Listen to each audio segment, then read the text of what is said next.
Hi, everybody. Good evening. And here we are with another wonderful guest in our conversations at Aikyam. Um, some of you may already know, but I'll just introduce Aikyam. It is a wellness series conversation that we are having with different wonderful people who are doing great work, especially community work, and in these challenging times. So we have today, this is our seventh conversation, and we have with us Nirmala Mehendale. She is the president of the World Kindness Movement and the founder trustee of Kindness Unlimited. We are so fortunate to have her today, and I know a lot about her work now because I've been reading, and such amazing novel work that's happening in the community. Can't wait for everybody in the audience to hear her. And without any delay, I'm going to ask Nirmala to please introduce the work that she does in Kindness Unlimited. And the floor is yours, Nirmala. Take over. Thank you, Malvika, and Project Mumbai and Fitket and the Aikyam group for having me here. So we have, sometimes it's very simplistic our work. So one of the main things that we do is spread kindness. But I must say that our definition of kindness is different from the dictionary definition because we define kindness as balancing self interest with the greater good. And so, from Kindness Unlimited, uh, our main objective is making India a kinder place, one kind act at a time, right? So, it's reimagining India to be kinder. And we're just sowing the seeds. I think we have a long way to go. But I think it all starts with the thought and a seed which will germinate.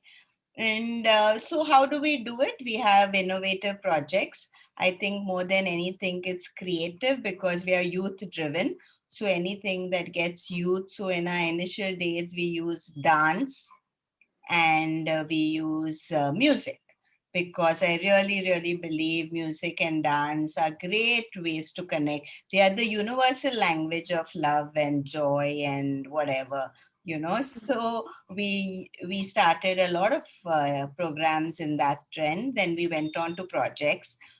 Again, maybe we'll share later, but a simple project that we did with Project Mumbai, which got talked about a lot, was we just distributed bananas because one fine day we realized bananas are a COVID friendly fruit.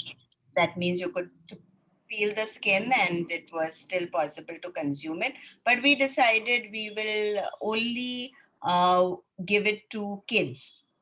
So we kind of decided we'll segment this nutrition to children. And so when Project Mumbai was distributing its other food, it helped us with the logistics with what we called, again, we're trying to be cool. It's KUL and cool as well. And so we called it the Go Bananas campaign.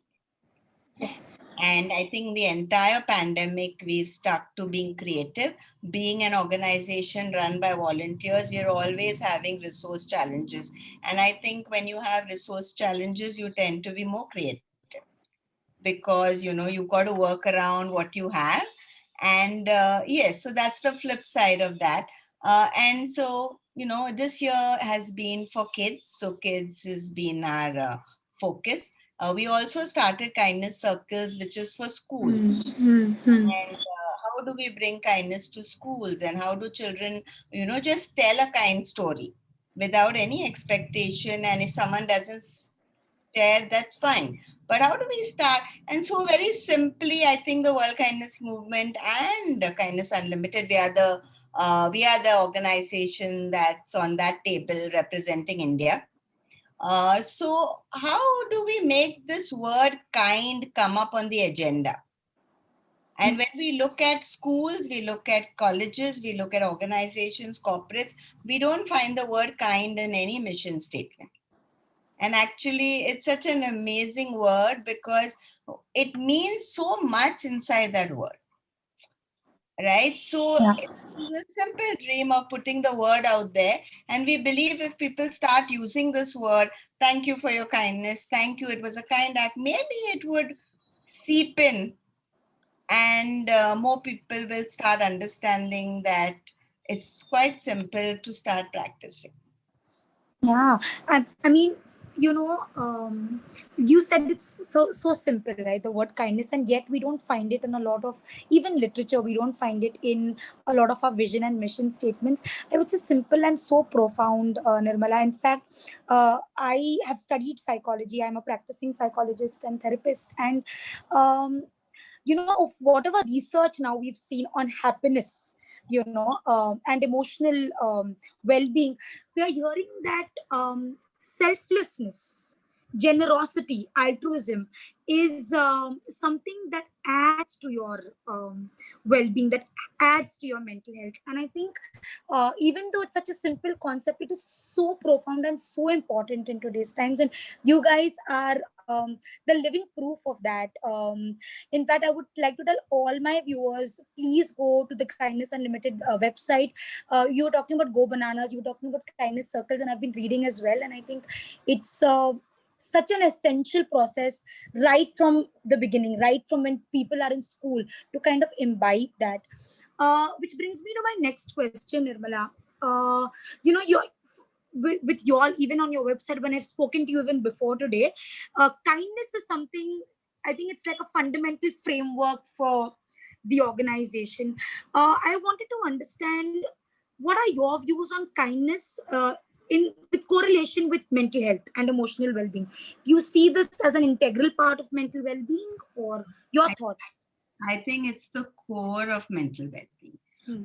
because, as I said, and I'll repeat again, because this philosophy is what got me excited into the movement personally, because the definition is balanced self-interest, right? So I can't give you water from an empty cup, and I Absolutely. need to have my cup at least compare. I need to have some water to be able to offer it to you. I love that example of the aeroplane because it says, if you are helping other people in an emergency, put the oxygen mask first, right? Then Absolutely. you reach out to the senior citizens and the children. Otherwise, you will be breathless trying to help other people. And so that's the core, right?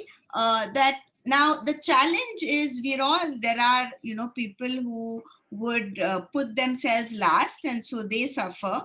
When there are other people who put themselves first everywhere and they become so selfish that that's a challenge too, right? So how do I have this balance that I know, and I'll give you very simple examples because I've seen people struggle with it. So Malvika, you have come to visit me at my office, and let's say I'm taking a rickshaw, a vehicle to go to Andheri, and you are going in that direction. And if Yeah. I'm practicing as a philosophy, without hesitation, I'll say, Malvika, can I drop you? Right. Because it means if I can save petrol, if I can make life easier for you, if we can share, we can converse, it's great. But you're going, let's say, to Dada. And now I want to be Yeah. extra kind because I got to show everybody, I'm kindness unlimited. So I'm running late. And then I say, no, no, Malvika, it's okay. I'll take you to the other. And I'm already very stressed out. And now I'm not listening to you because I'm hoping. Now, all that in the long term creates trouble because we can do it once in a while, but it's not sustainable. And so I Absolutely. began using the word sustainable kindness. Yeah. We are not Yeah. here to win an award, right? We are here to look after ourselves, and while we are looking after ourselves, to realize that there's so much we can do for other people while looking after ourselves. And I think it's fundamental in families, it's fundamental for individuals, it's fundamental with a couple and a relationship. I see it fundamental at work. And I see a lot of people at work, right? I belong to the corporate space Yeah. for many years, that someone will bully someone and say, you got to do this for me. And the other person Hmm. doesn't know to say no. So Yeah. the person struggles and does it.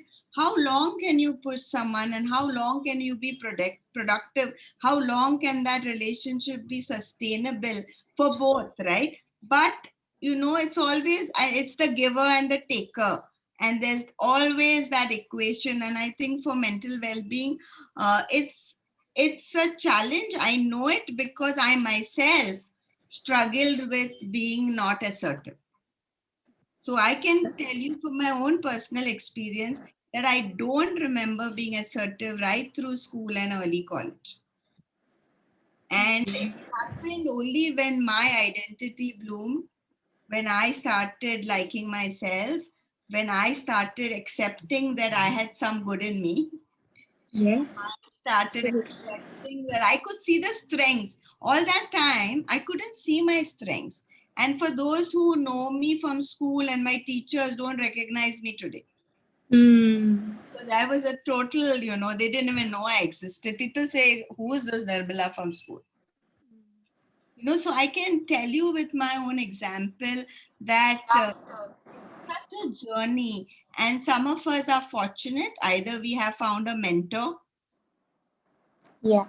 right, who has seen, for example, seen something that I have not seen in myself, and says, hey, Nirmala, what's this? Come on. And another thing I want to bring out, and you're a psychologist, so I'm a typical ambivert, right? So I have this whole Mm.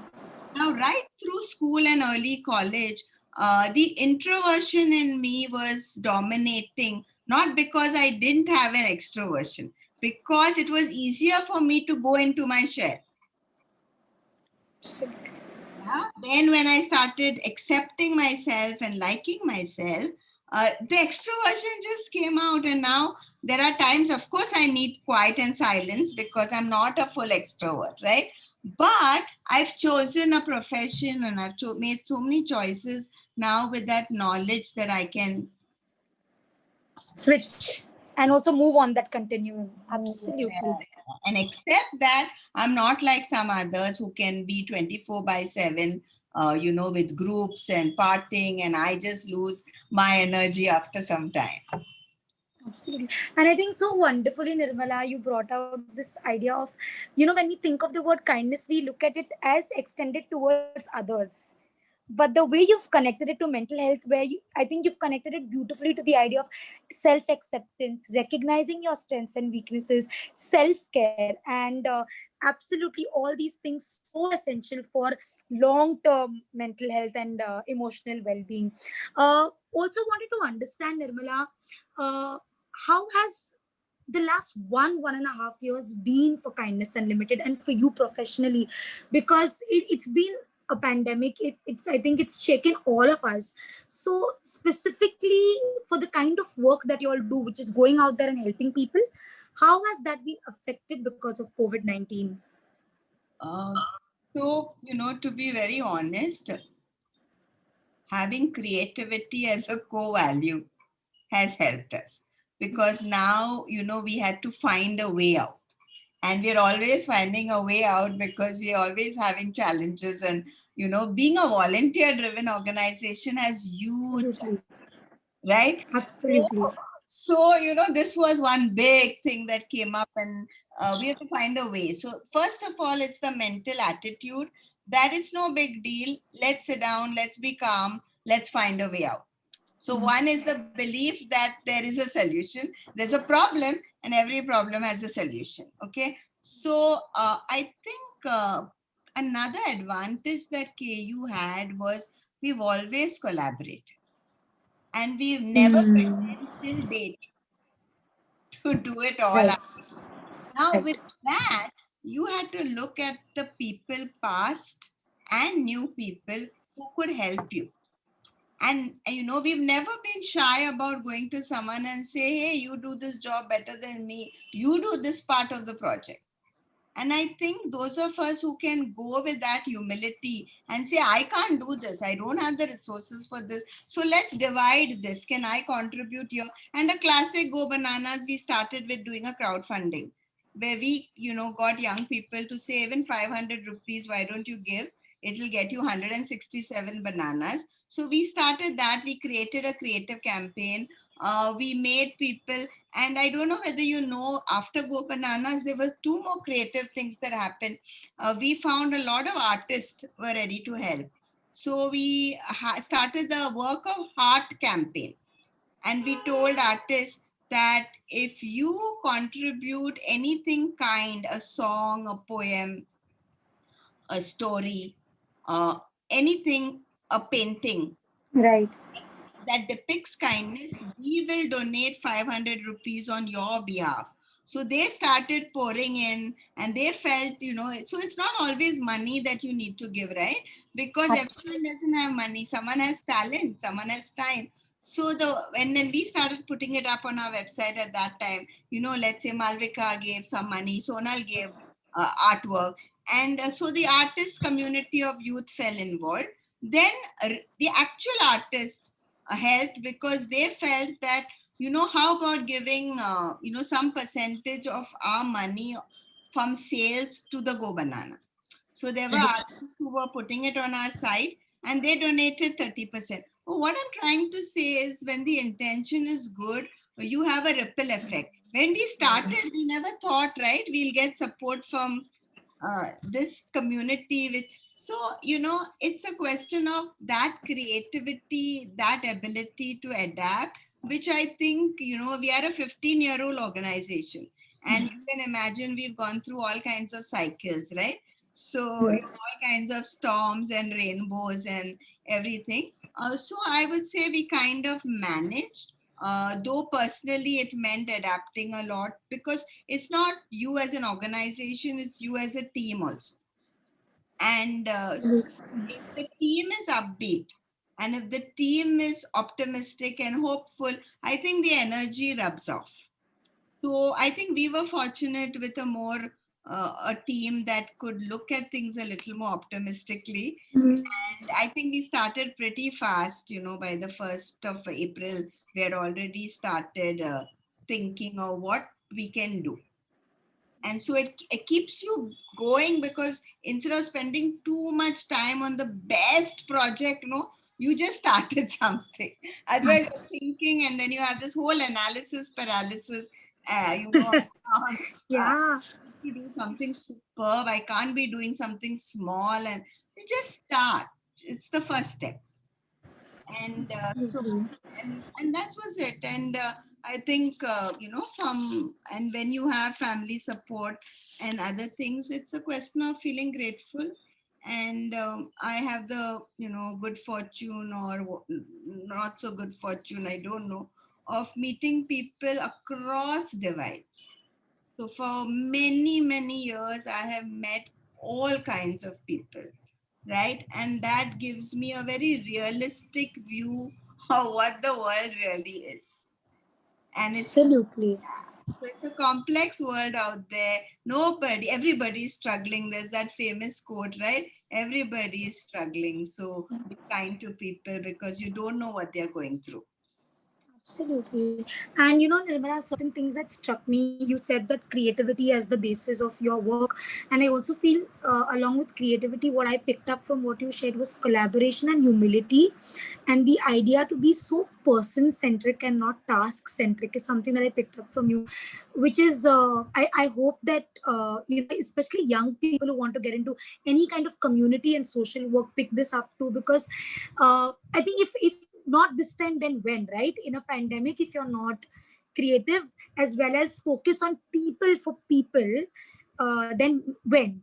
And I think so beautifully you shared about how you tried to motivate yourself and also the team. And you spoke about voluntary work. I had a couple of questions on that as well, because as a college student also, I would do a lot of voluntary work. But a lot of it was because some bit of our grades depended on it, or peer pressure. Others are doing it, so maybe kar leti hu. But again, what we've been seeing, especially in the last 1.5 years, is that it has become all the more essential to do work within the community. I had two questions on voluntary work. One is, how do you see voluntary service as impacting one's own mental health? Okay. And my second question is, uh, voluntary service, especially in the last 1.5 years because of the pandemic, what has been the change uh, before and after 2019 March, let's say? So, mental health and voluntary service, and any trends that you've seen changing since last year? Uh, so good question, Malvika. I think initially people were totally locked down, right? So we have to realize that the first 3 months people had never seen something like that. Yes. Right? So, and everyone wanted to do. So, that people also had extra time. Yeah, there were two factors. You were totally lost. You never in your lifetime faced something like this. There Yeah. was uncertainty. There was huge question marks, and you didn't know. You couldn't go out. A lot of people couldn't go out and do something, right? So a lot of volunteering started online, where people said, can I help you with a crowdfunding? Can I help you design a campaign? Can I Hmm. create Facebook post? And there were some volunteers I must credit, who joined hands and went into distribution, which was actually on the ground, which was the bravest thing that those guys did. But I would say they were not the majority. They were a small group of brave hearts who went down, because once the banana came from the market, it had to be reached into the child's hand, right? Absolutely. It's not going by one machine and one drone uh, dropping. Yeah. So I think online volunteering was a trend that started in a big way. And people have started realizing that your interns need not belong to the city in which you live. And even for KU, that was a huge learning. And there's a time where we had volunteers from across India, north, south, east, west, which we've never had before, right? And so people, in fact, if you're more creative, you can scale up in different parts of India with volunteers now who will come from those parts of the country and who can copy projects that you have piloted here. And they can, do it for you over there, right? So, and I think technology, especially with the Zoom and the Meets platform, people, I remember when I used to have my World Kindness meetings on Skype, at least half an hour we used to just be saying hello. Can you hear me? Yes. Yes. Right. So now I think technology has been a big, big boon. You can save money by having meetings online. You don't have to go just because your volunteers need to know things. There are certain things that can happen online. But the number of people who've come out and volunteered, and I say the network of the good, has become stronger in the pandemic. Wow, that's wonderful to hear. I, without exaggerating, have at least made 100 connects in the pandemic. And I jokingly say, but I'm serious, is that the terror networks are very strong. Hmm. How about the networks of the good becoming as strong? Wonderfully said. Huh? And if we can remove our egos and your logo is bigger than mine, and we can just all collaborate and find ways to be, kind in action and say it's a great cause. So when you have a crisis, Malvika, and you will know that it is very easy to collaborate. Yeah. The question is when we go back to normal. And I, coming from manufacturing, right, I say when we have a plant breakdown and a plant shutdown, production, HR and purchase and everyone is together, because now you got to get that plant started. It's a breakdown stage. But when it comes to normal life, are you going to keep that same, Very well said. right? And for me, it's the same with families. We have a crisis with families stand together, so I think that's something we all have to reflect on. How do we make this a way of life? And Mm-hmm. to also share my experience with families, is in the pandemic, two things happened. Either families got stronger or they got weaker.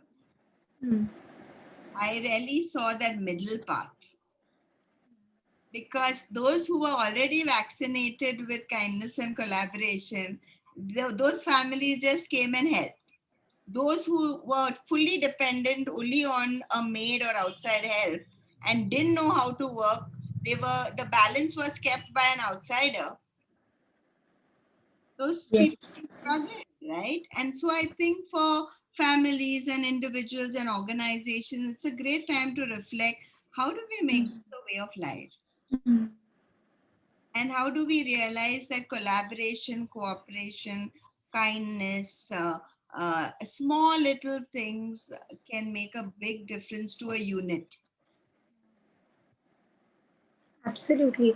I think that this has really struck me also, because I didn't think of this, that whilst we are seeing a lot of voluntary and community work right now, uh, what happens when things go back to quote unquote the normal, and then do we see that kind of collaboration and extended helping hand? And I second you when you say that we hope that this stays on. Project Mumbai also, I know you're aware of this, that we depend on a lot of volunteers for our various initiatives. And again, it's a call out to the youth, a lot of youth who are watching today, and who will maybe a year later or 10 years later watch this video. We hope that there's a lot of youth engagement in voluntary and community work, and I think that also becomes so motivating for all other age cohorts when young people come and join hands. uh, Nirmala, do you feel like community work, because we know there are hardships, right? Like you said also, that distributing the bananas is not a joke, especially in a pandemic when the risks are very real. And yet there were people who volunteered to do this. What motivates people to do this kind of volunteer work?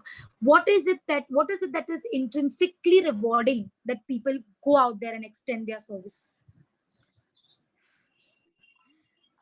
Malvika, the challenge is to start doing it. Hmm. It is about not thinking about it, but doing it. Hmm. And I would say a large percentage who do it start enjoying the process, because it's very human. I don't know whether you, being a psychologist, have seen some experiments with kids. And if you go back to experiments on kindness and kids, we always have this nurture versus nature Yes, yes. debate.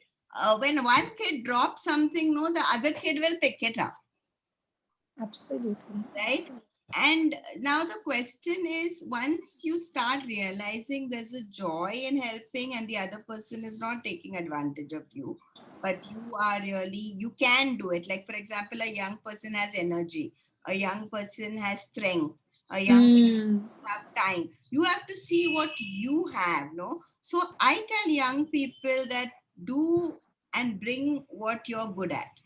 So don't bring things that you find boring. For me and for KU, this is a very important value, that if you are good in painting, then help us paint a school, or paint a platform or whatever. If you're good in photography, then contribute by taking photographs, because you it's a kind of a god gift for you, and use that. No, don't again give us where you have to struggle. If you love kids, then I'm not forcing you to go to a senior citizen home. Go and spend time. If you love animals, then spend time with a shelter. So I think instead of being negative about it, find, as I say, your mojo. Hmm. Go and contribute there, and contribute joyfully, because then it doubles the joy. Hmm. Because you've taken photographs, and it's a win-win, because those photographs can also help you, because they'll always be owned by you. You can always go back and take a photograph of the beautiful wall you painted, and you say, hey guys, I was the lead artist, right? And no one's taking that joy away from you, because you are the creator, you're the initiator, you are the leader. And young people learn so much of leadership by volunteering. I can't tell you. I don't know. I'm really tired telling parents about how much their kids would benefit, far more than just going to school and college. Hmm. Hmm. It's I a agree. life, I completely agree here. Yeah. it's a life skill. and it teaches you to deal with people, it teaches you to create reports, it creates you to document, it teaches you to go out and in the world of work, a lot of people who are very gifted struggle with teamwork, and they wouldn't know how to work in large team. Volunteering, you're already working in teams and you have to manage the dynamics. So, I just tell people, just chill, yeah. Forget about what you're doing for the world. Look at what you're benefiting, for heaven's sake. Don't wear this big halo and walk around as well. I'm a volunteer, I'm a volunteer. Array, there's so much you're getting out of it, right? You don't have to be this Yes. martyr of the saint of volunteers or something, because Yeah. you I really, if I am where I am, and I say it with a lot of humility, was I was part of the NSS. And those days we had NSS, and I started volunteering for fun, because it was, you just left the house and you spent a Sunday, you know. But later on, it got to me. I understood what it brought to me. It doesn't come immediately. But when you start thinking, oh my God, how did you grow? How did you bloom? How did you allow yourself to communicate with people from all religions, all caste, all classes, so easily and so effortlessly? I can do a workshop for labor on the street as much as do a workshop at the Taj, right? What a huge benefit. I don't know how to explain to volunteers that. And I think you brought it up even in an earlier part of this conversation that you've been privileged enough to meet people of various classes and different backgrounds and the diversity. And absolutely, I think it's the biggest learning, and it's so rich. Like, I think just sitting in a room with a laptop or just sitting in a very academic space may not give you that, but volunteering and being on the streets and interacting with different kinds of people, and like you said, it's a huge life skill. And And when we look at making India kinder, right, we have to be mindful that we are a very diverse and rich country. And we yes, are, whether we accept it or not, we can be biased and prejudiced. yes, absolutely. It is just somebody's name or surname that can make us feel, I don't think I can get along. Yeah, And I think it's for young people to experience. If you can get along with most people, what a bonus. Yeah, what a bonus. absolutely. This is so beautiful. I think a lot of what you're saying is very supported by evidence-based research in psychology and mental health also, where the kind of gratitude one feels, the kind of interactions therefore they have because of voluntary experience. I think absolutely 100% agree with you that there are lots of benefits, not just intrinsic, Yeah. where one feels happy, grateful, and satisfied, but also it gives you a lot of long lasting skills, like you said, teamwork, being able to collaborate, think out of the box. So I hope that more and more people, especially young people, do continue to volunteer. Nirmala, I wanted to ask you something personal now. I told you this also in our interaction yesterday, that I went through your LinkedIn and I was like, oh my God, this person is she's done so much, and I genuinely mean this. I wanted to know, how would you manage a job and then your personal life, and then this this tremendous passion you have for the greater good and for community service? How do you manage all of this in 24 hours in a day?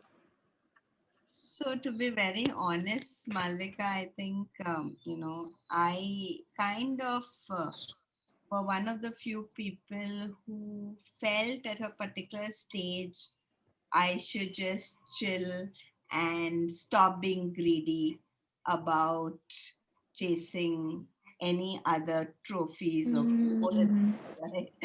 mm, So I think I've been able to say no to a lot of work now that comes from the corporate space, right?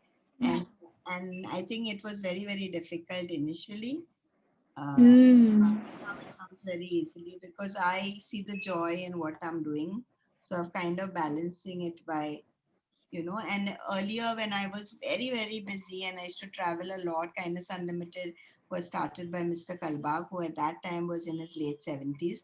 And so, we would meet him and contribute only whenever we could. And he was leading, and it Yeah. was, his leadership that was. So when he kind of, I took it over and I decided maybe I'll give it. I think, I then slowly, right?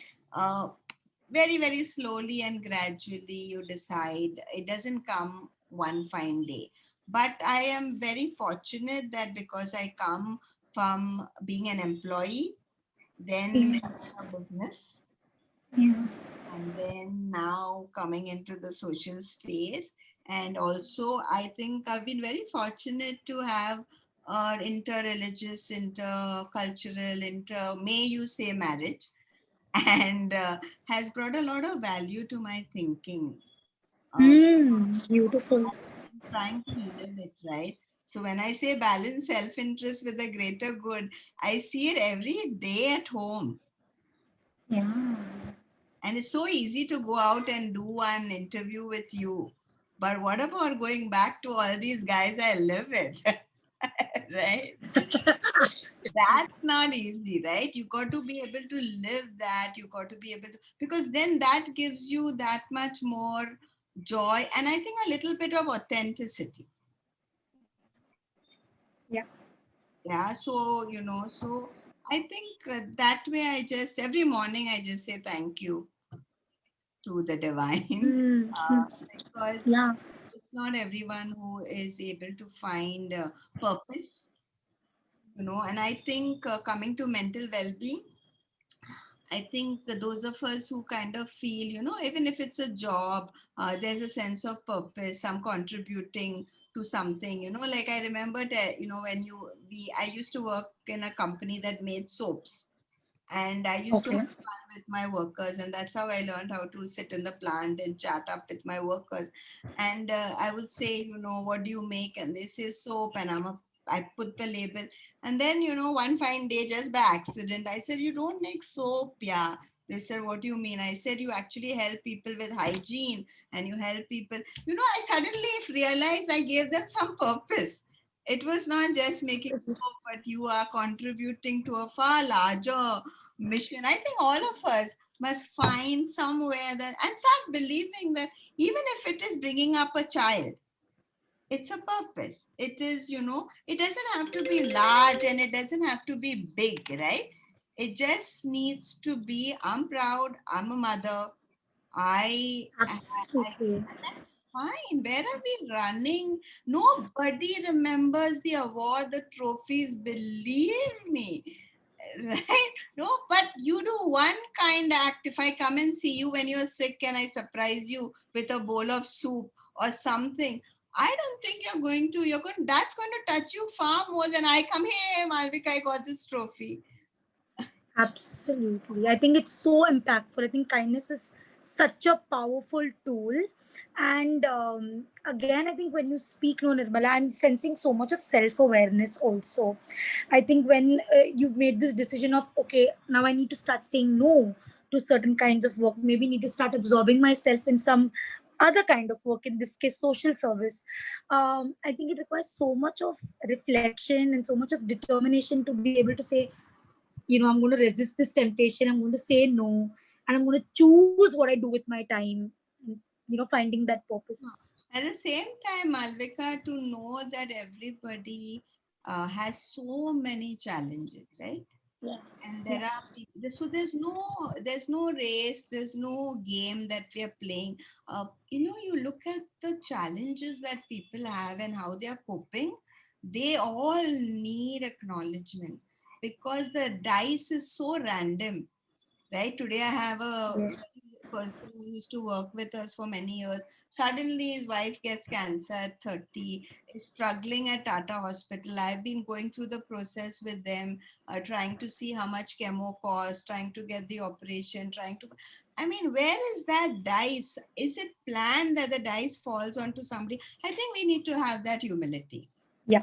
And if the dice is being rolled a little okay your way.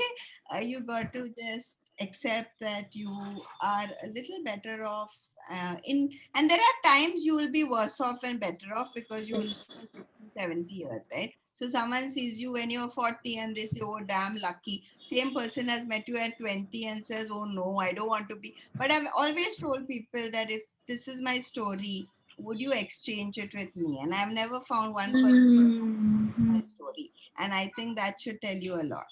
That's beautifully put. And I think what I'm remembering also is picking from what you're saying is that you need to enjoy the process of life itself and not be bothered about the rewards or the outcomes of it. I think Yeah. living and breathing each day and just being in that moment is so much more rewarding than the actual reward that we expect in a very superficial sense. I've got a last couple of questions, Nirmala, and these have come from our teams also, from Project Mumbai and Fitket. Um, One of them is you work with a lot of young, like the student population, young children. How has this pandemic, in your eyes and the work that you do, how have you seen this population being affected in the last 1.5 years, young children? I think it's a total mixed bag, Malvika. I've seen people break down. Mm-hmm. I've seen people who are pretending to the outside world that all is well at home, but things are not well. They might live with some parent who has addiction or some other issues. There is a lot of financial insecurity, and sometimes families, you just tend to lose it because you're under stress, Yeah. right? So there is that part. So it's so mixed. There are people who manage well and who have jobs, and their jobs have become better because they have said, oh my God, I don't have to travel now. And they've been able to manage far better, right? So when you say, there's no straight road and a straight line. Everyone's carrying a story. Everyone's carrying a layer of something that other people may not be aware of. And just because someone puts up makeup and puts lipstick and puts a photograph online doesn't mean that everything is hunky dory. So a lot of comparison hurts us because we say, oh my God, that person's working from Croatia. Wow. I should go and work Yeah, yeah. right? So that creates suddenly social media has become benchmarks for us to compare. Oh, you lost weight. I put on 10 kilos in the pandemic. That can break people's heart, right? All kinds of things. So I think it's about accepting ourselves, building our own identity, having, I say, even one friend. I'm not into the number game. So I think even one person can make a difference. Yeah, absolutely. Absolutely. So I think kids have had it, they've never had, a lot of kids come from well-to-do families, they've never had a crisis. Yeah. And so university has not happened, admissions have not happened. So it teaches you that, the curveballs will fall, whether you're wealthy, you're poor, you're middle class, you're this or that. Life will throw its curveballs to everybody. Yeah. And how do you duck it, or how do you manage it? And that's why I say that, I was so excited when I saw a family volunteering uh, the first time, where the father and the mother takes their two kids once a month for volunteering. And I said, what a great. And then the bonus is that they all go out for lunch or they go for a movie, and they make a whole outing out of it, right?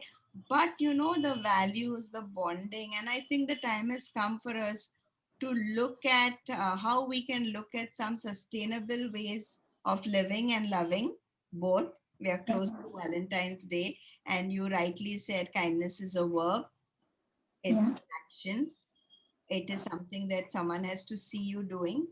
And so I say some people are not lucky at home, but then we need to go out and find authentic friends. Everybody is not lucky on every area of their life. So we, instead of saying I'm not blessed here, then we search for some other support systems. And I really like young people, they are open to therapy now. They are open Absolutely. call. I think you have iCall, you have Samaritan helplines. I think when I tell young people just make that call, they get it. They get it. And so I love young people because they get a lot of things that my generation don't. I tell my generation, please die with your prejudices. Absolutely. I also want to, we've got a chat. Yeah. In fact, everyone who's listening, if you want to ask any question, please do put it up on the chat box and I'll ask Nirmala. I absolutely, I wanted to share this with you, Nirmala. There was a post that I read that, this is not a lost year for students. It is a year where they've picked up so much of resilience. They may have been more reflective, been able to regulate themselves better. May have, and of course, it's a tough year, but also maybe they've never had this moment to make more meaning of their lives than now, because. For lack of a better word, maybe we are forced right now to be with ourselves more than Yeah. any other time. So it's not a lost year, and that stayed with me. Someone has said that this is a very wonderful session. So Nirmala, that's feedback going your way. Thank you. I have nice listening to both of you. Thank you, Anita. I have one final question, and then if anybody else also wants to ask in the among the people who've joined us here, uh, popular question from both the teams, Fitket and Project Mumbai. One advice from the woman behind so many ventures. One advice for young people who are watching you today. I just think, find yourself, and you don't have to be busy all the time. So we all need quiet times so that we can reflect. Whenever I've changed, it's been when I've been in pain, right? So it's never been while partying or being very happy. So, silence helps us grow. It's sometimes very uncomfortable. The first time I did Vipassana was such a huge, I couldn't believe I could keep my mouth closed, but it has its value. And find people who are positive. Find people who see the good in you. Negative people are okay, but sometimes they drain our energy.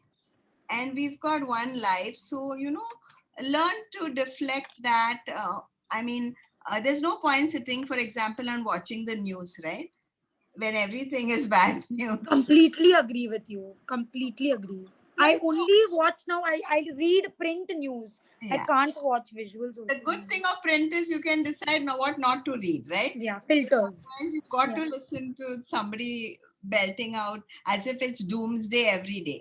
And in Kindness Unlimited and the World Kindness Movement, we know that 80% of the world is good. It's the point is they don't make breaking news. The guy who's doing good work at Tata Hospital or KEM or just helping people is not saying I'm coming on TV and I'm there. He just does it. He feels joyful. So I'm a great believer that 80% of the people are good. It's the negative guys who are taking all the headlines. And so we have to also commend good people. So I would tell young people, if you see another youngster doing good, talk about it. Let's make sharing good positive as well. Let's encourage people who are doing good. Let's tell their stories, and be mindful that there is negative. It's not that I'm being real. There is, but focus and consume what is ordinary day to day life stuff that is just, everything doesn't have to be outstanding, right?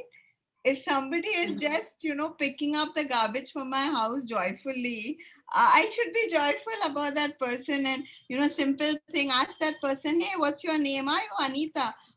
Simple Mhm. thing, like not calling that person you know by some other name which Yeah. somebody else calls us. We use cast name. So I think there's so much. It doesn't have to be big. I think we have got too much into everything has to be big and huge to feel joyful. Yeah. It's the small little things that can give us joy. Look at the sunset, go for a walk, hear the birds. I heard so many in the quietness of the lockdown. Yeah, me too. Me too, actually. But I agree with you when you say these small acts of kindness. And if you want to see how it affects you, you should see yourself in the mirror when there's a kindness act happening to you. I've done this myself, and it it just brightens up your day, and it has a very long lasting effect. So I agree with you, Nirmala. We've got quite a number of questions. If you don't mind, we have about 10 minutes, everyone, so I'm going to quickly ask the questions. How do we volunteer? How do we volunteer for Kindness Unlimited? So you one is you can write to us, and we have an internship form on the website, or you can write to me at Nirmala Mehendale at kindnessunlimited.in or at gmail.com. It's all there on the website, our contact details, because at that time we'll be able to tell you what is the project that's ongoing and how you can help us. So we have, social media is a huge help, that we require people to keep on the lookout for good things that are happening. Our projects requires people to go and, for example, we're going to Roha and doing something with tribal children. I'm trying to do something with at Vasai for an Adivasi school. I try to connect givers and receivers, right? So someone Yeah. said, it's my birthday and I have 2,000 rupees. I can do a project with 100 rupees. I can Excellent. do a project, so I think KU's big thing is, it's not about the amount, it's about creatively finding a right match for you. So I think people have to just reach out to us, talk to us. They'll realize we are a crazy bunch of people. We are very insight driven. I think we kind of, come out with. For example, I don't know whether you guys have ever heard, but we are thinking of doing a dance session with the medical fraternity. Mm, We're mm, getting people who are dancers and real, to get them out and excited. So we come up with some cool stuff. So those of you who want to dance with us are welcome. Sign up. All right, we're going to acknowledge our COVID warriors who've been tired. absolutely. Right? So get in touch with us, and we'll find a way for something that you can do and contribute. Thank you. Nirmala, there's another one who said that thank you for making India kinder. We have another question from an organizational point of view. How do we measure intangible things like kindness? So Yeah. for us, it's every kind act is measurable when we know that we've done projects, right? So for us, it is, let's say I gave 200 kilos of laddus. So I have people who made the laddus. I have entrepreneurs who we've helped who can make it. There are people who made the laddus at home and given us. There are kids who distributed the laddus. There are kids who eaten the laddus. Yeah. Everything, if you really look at it, and the people who observe the distribution. Remember, kindness is not about the giver and the receiver. It's about the countless observers. You can only have a ripple effect if you believe that the bystanders will one day stop being bystanders and will get into the act of helping. And the more people who are upstanders, I use the word upstander and bystander, right? The more upstanders we get, that's the way, that's when we'll say, it's really happening in a larger scale. People are not shy of going around and, helping. And, simple thing like government needs this Good Samaritan Act. A lot of people don't know that the Good Samaritan actually cannot be questioned when they help Yeah. someone in an accident, right? Abs- So using certain legal frameworks that make it easier for people to help, all this combined will make a difference. I'm very sure that small little things will help make that difference. Yeah. I just wanted to add here that because mental health research is also, when we have to measure impact, it's a lot of subjective. Well-being is measured; it's subjective.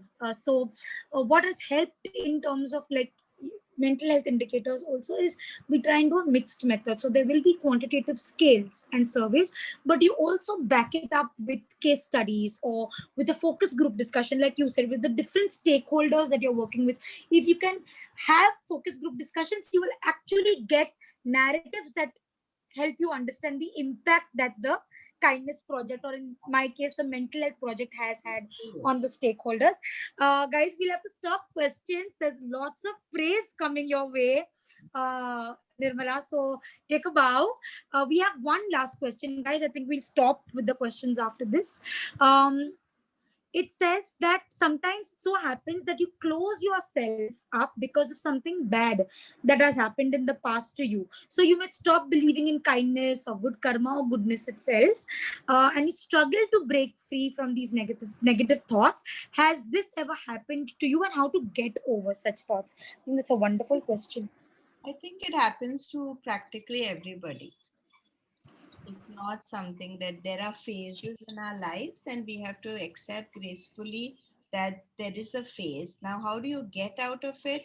For me, the way to get out of it is to do an action that works for me. And I'm not saying it works for everybody. So, in all humility, I'm sharing what works for some people is I'm really feeling down, I'll act. On that day, I'll take that phone, though I don't want to phone. I'll phone that person who I know among all my contacts is the most non judgment. That Mm. requires an action. I will not phone someone who tells me, I told you, you're an idiot. I know I'm an idiot. I've not called you to so that you can rub it in, right?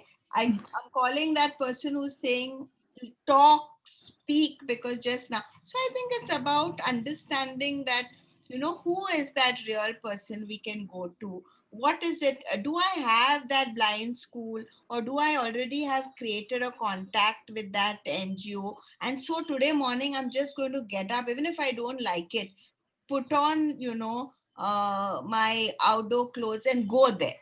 Because when you go there and come back, that very activity, you will suddenly realize has not removed your problem, but it somewhere helped you cope with that one day at a time. Because when we are down, it is all about one day, maybe one moment at a time. Whatever people might say, Are, you will get over it. All this gyan is all very good. Yes. But we've got to take that effort to get up from our seat and go for that walk, right? Get up from that seat and dial somebody. Get up from, and that's why it's good to have one or two NGOs in your radar who know you, because then you say, what can I do today? The person says do something, and you don't want too much of brain work. So you say, no, I'm just going to play with kids today, or I'm going to do something that's not too taxing. Yeah. Yeah. So if anybody feels that way, do call me. And I'm absolutely will be happy to take that non-judgmental call. That's what else can I offer today but to put myself out and say I'm available. Yeah. Absolutely. And if there's something I can direct your energy to on that particular day, I'll do my best. And that's the only commitment I can make to all of you nice guys listening today. This was so wonderful. We've got more comments thanking you, Nirmala. I personally want to also say thank you so much. This was so, it was just beautiful, firstly, because it felt like I'm talking to uh, not somebody who's holding such a huge position in society. Don't I felt like I'm talking to somebody who's very enduring. So thank you for the comfort that you've offered. And apart from the comfort, I think so much to take back. I think it would be also nice for me to look at this conversation again, because so many pearls of wisdom that you've shared. So thank you. And to everyone who's joined us also and asked questions and been so engaged, thank you very much. Do join us every week where we meet somebody like Nirmala and understand their stories and their brilliance, and hopefully get more and more inspired as young people, and get out there and try and put in our effort and our best foot forward to do something for others and for the society.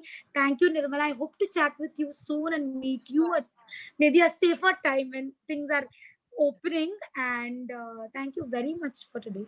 Yeah. Thank you, everybody.